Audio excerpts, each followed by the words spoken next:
So it's an absolutely glorious day and we are here on the Frome River Walkway on the bank of the River Frome, and I am joined by two fantastic individuals, Darren and Eva from the University of West England, who have dedicated their career and their research into looking at the health of rivers and what we can do to support them.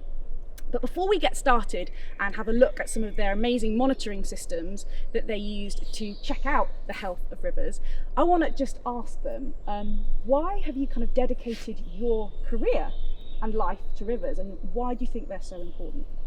So rivers are a really important aspect of our ecosystem, and that's both to us as humans for the way that we engage with them, the way we experience them as recreational use, and they're also really important for the ecosystem as a whole. So they underpin a lot of the health of the ecosystem that we're surrounded by right now, and that's from both the tiny bacteria that live within the river, which underpin the invertebrates which live there, which the birds feed off, and so that's sort of, they play a really important role in that.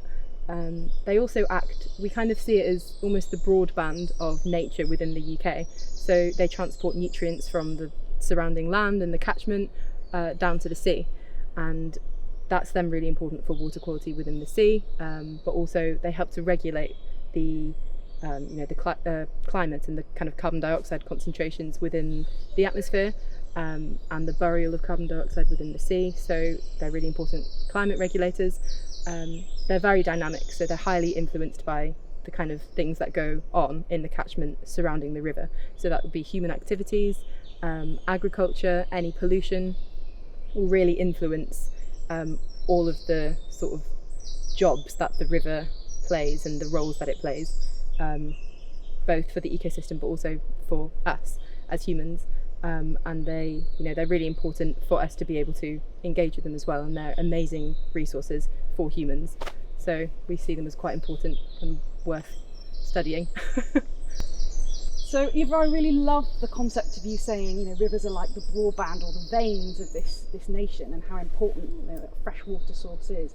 But Darren, when I was looking at some of your work, I was quite alarmed actually how little there is on this planet of actual fresh water when we feel like we're surrounded by it. So I wonder if you could just share some of those stats.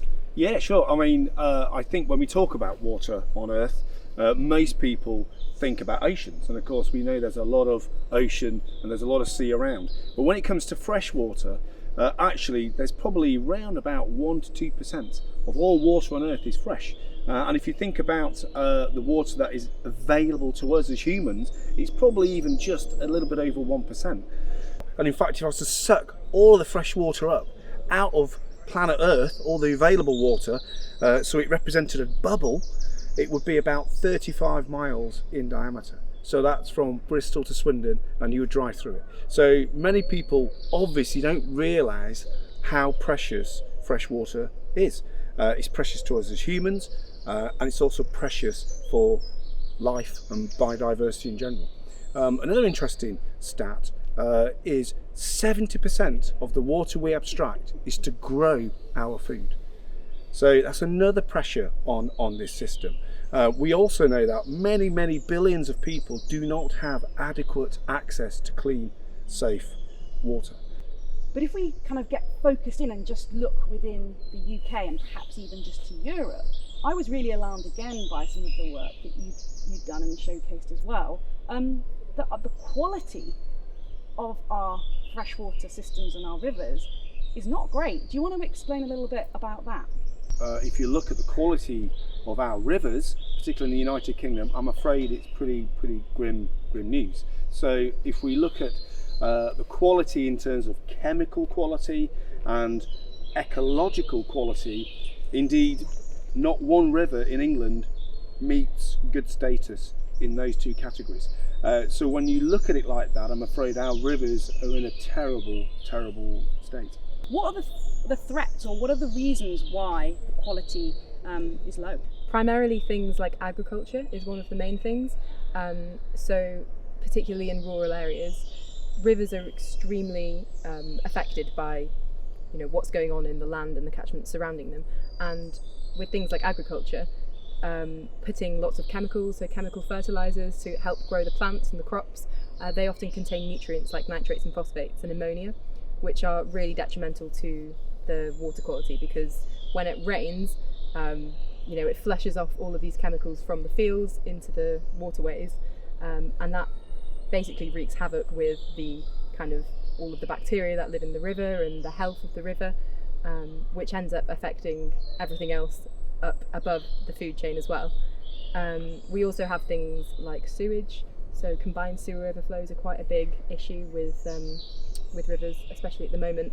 Water companies often release sewage overflows into the rivers to take the pressure off the sewage systems, and that often contains sort of raw and untreated sewage, so that will contain a lot of bacteria, which is detrimental for us as humans because they're pathogens, so they're quite nasty, so we don't want to drink that or really to come into contact with it at all. And it also introduces a lot of kind of nutrients and things into the water that will affect what's going on in there already. And it really is a shame because, like I said, we're really never very far from a river within the UK, and they're an amazing resource for us to interact with.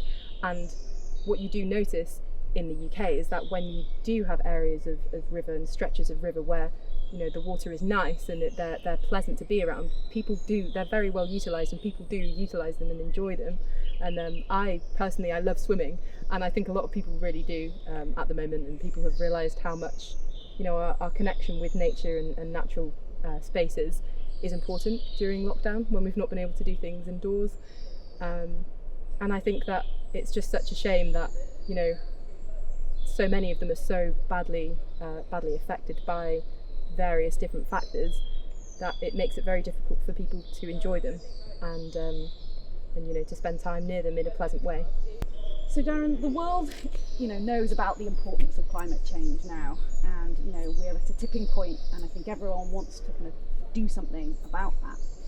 And one thing that I found fascinating, again from looking at the work that you lot are doing, is beneath the surface here is an unsung hero, if you like, when it comes to our carbon. Do you want to just share what incredible role the river does have with regards to climate change? So what's taking place below the surface is really quite amazing.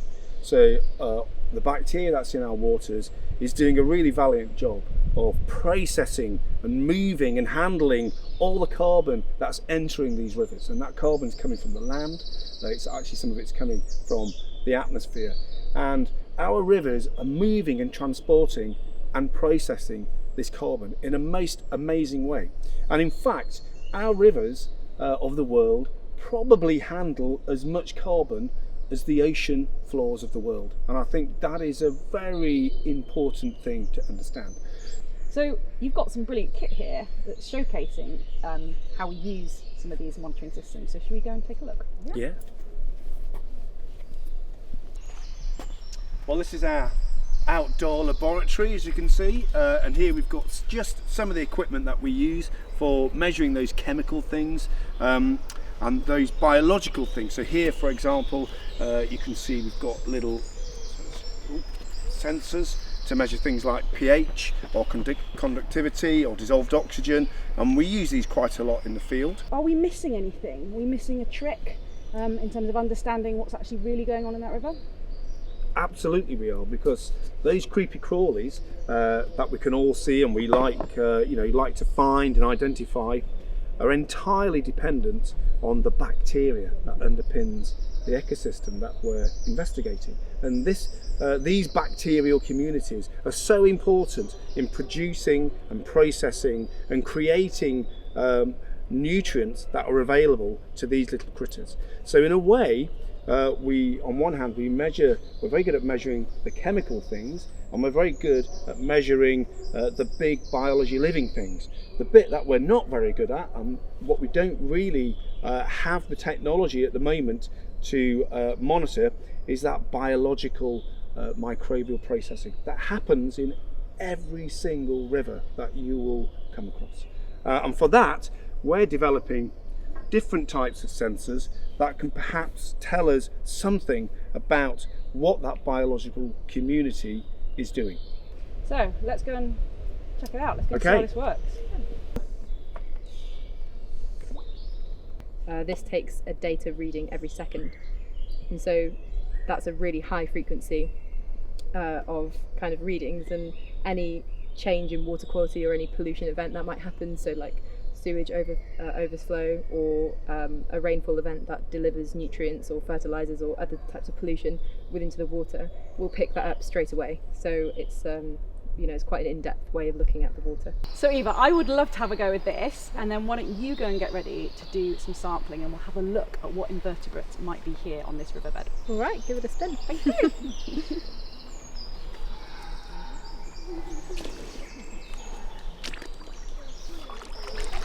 So Eva, how are you selecting your piece of the riverbed to disrupt? So we want somewhere that's not too silty, where the sediment isn't too fine, so you can really sort of dislodge some rocks that we might find some living things underneath.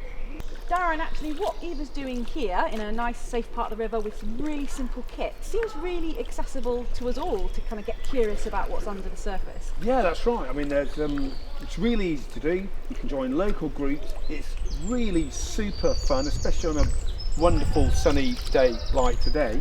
And it's really interesting to find out what's living in your local river. So yeah, it's really easy to do. So Eva, what have we got? So we have a fish here, and here we've got a freshwater shrimp, and just here we have a mayfly nymph. So they're indicative of fairly good water quality actually. And quite a number of these invertebrates that Eva's pointing out here would score very highly in our health index. So this is looking pretty good for this river. Okay, shall we put these critters back? Put them back where they belong. There you go, Eva. Goodbye.